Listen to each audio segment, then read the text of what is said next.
मैं अपने एक्सपीरियंस का क्रक्स देता हूँ और उसके बाद इनसे अपने एक्सपीरियंस का क्रक्स लेंगे जो कि रील फॉर्म में हो, क्योंकि रील इन्होंने कहा ऐसे तो नहीं बनाई जा सकती, लेकिन मेरा फंडामेंटल क्या है रील फॉर्म में बताऊँ तो मेरा फंडामेंटल बहुत सिंपल है। नंबर 1, आपको लॉस तब तक नहीं होता जब तक आप बेचो नहीं।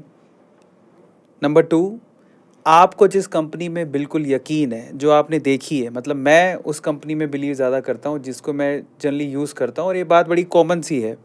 मैंने एसबीआई का शेयर इसलिए ख़रीदा क्योंकि मेरे पापा का अकाउंट 25 साल से और आज भी है उसी के अंदर ही है। मैंने आईसीआईसी इसलिए ख़रीदा क्योंकि मेरा पहला अकाउंट आईसीआईसी में था। मैंने एचडीएफसी इसलिए ख़रीदा क्योंकि एचडीएफसी किंग है, मेरे जितने लोन चल रहे हैं बेसिकली वो एचडीएफसी से चल रहे हैं। मैंने अशोक लेलैंड इसलिए ख़रीदा क्योंकि सड़क पर चलते हुए मैंने अशोक लेलैंड की ट्रक देखी। इसी तरह से बहुत सारे फंडामेंटल मैंने देखे और जनरली मैं उस कंपनी पे यकीन करता हूँ जिसको मैं देखता हूँ कि लगता है कि हाँ इस पर ट्रस्ट किया जा सकता है। ये फंडामेंटल एक सिंपल सी चीज़ है।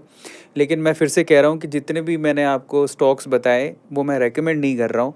रील फॉर्म में बताया था कि पहला तो लॉस जब तक इंसान को नहीं हो सकता जब तक वो उसको बुक ना कर इस ले। पे एक चीज़ बोलनी है मेरे हाँ, को, और बताइए। दूसरी जो चीज़ आपने अशोक लीलैंड वगैरह की एग्जांपल दी उस पर भी दूसरी चीज़ बोलूँगा। चलिए पहली इनसे चीज़ ये जो फंडामेंटली आपने बताई ना, इसका एक कॉन्सेप्ट बताता हूँ। ओके। एक इंटरनेशनल सीएफए चलता है। हाँ। बड़े इंडिया के बच्चे पागल हैं उसके चक्कर में। हाँ। और उसमें क्या होता है कि सीएफए जो होता है वो मतलब उसकी अगर पढ़ाई को देखें तो उसमें फंडामेंटल का ज़्यादा रोल है और टेक्निकल एनालिसिस ऐसा सच उसमें नहीं रहता है। लेकिन अब वहाँ पे मैंने एक डिबेट देखा था, उस डिबेट में ये चीज़ बोली गई थी और वाकई में वो जेन्युइन चीज़ थी।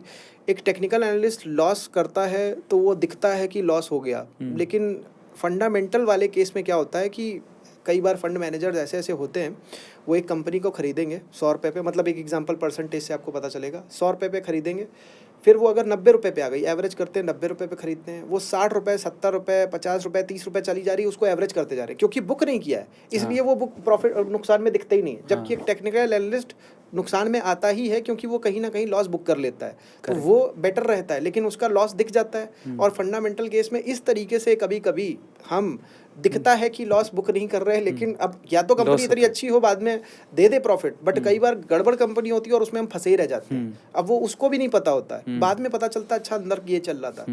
दूसरी चीज़, जैसे आपने अशोक लीलैंड का एग्जांपल दिया या एचडीएफसी बैंक, ये सब जिनका आपने एक्सपीरियंस लिया।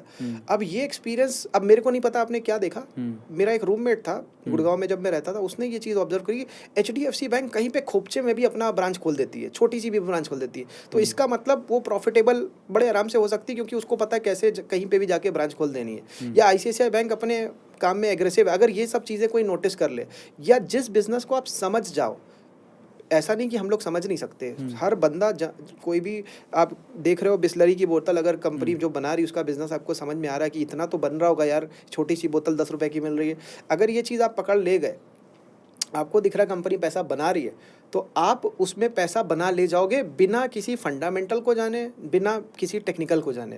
तो ये जो आपने समझ लगाई, ये बड़ी सिंपल सी चीज़ है कि भाई किसी की आपको अशोक लीलैंड की ट्रक दिखी, अब एक जगह नहीं दिखी होगी, कई जगह दिखी होगी, तो आपको दिखा कि भाई इसका तो अच्छा खासा प्रेजेंस है, उस वजह से आपने किया। अब यहीं पे ही हम जो अपना जानते हैं चीज़ों को कि यार हमें दिख रहा है कि ये कंपनी यार इधर भी प्रेजेंट है उधर भी प्रेजेंट है, और इसका अब आपके अंदर इंटरेस्ट आया, आपने जाके उसमें इन्वेस्ट कर दिया। ये चीज़ होती है। अब जैसे मैं अब आपको बता रहा हूँ, मैंने टीवीएस को जाना था बहुत पहले, मैं कर नहीं पाया उसमें इन्वेस्ट, लेकिन जब कभी 160 रुपये का टीवीएस चलता था तब मैं करना चाहता था, कर नहीं पाया। शायद उसके बाद में वो बहुत ऊपर बढ़ करके गया, 2200-2300 जितना भी गया वो तब मेरे को पता लगता था कि हाँ टीवीएस की मेरे को बाइक दिख रही है, एफिशिएंट बाइक बना रहे हैं, अच्छी स्पीड, वो अच्छा माइलेज वाली बाइक बना रहे हैं, इसलिए मेरे को लगता था कि ये बिकेगी ज़्यादा, और मेरे को इसलिए लगता, कुछ फंडामेंटल नहीं पता, कुछ नहीं पता। ये छोटी सी चीज़, अब देखिए ये आपको जो पकड़ में आई अशोक लीलैंड की चीज़, वो अपने आप में, और कई बार तो सबकॉन्शियसली आपको पता चल जाता है और वो आपको अच्छा रिजल्ट दे देती है।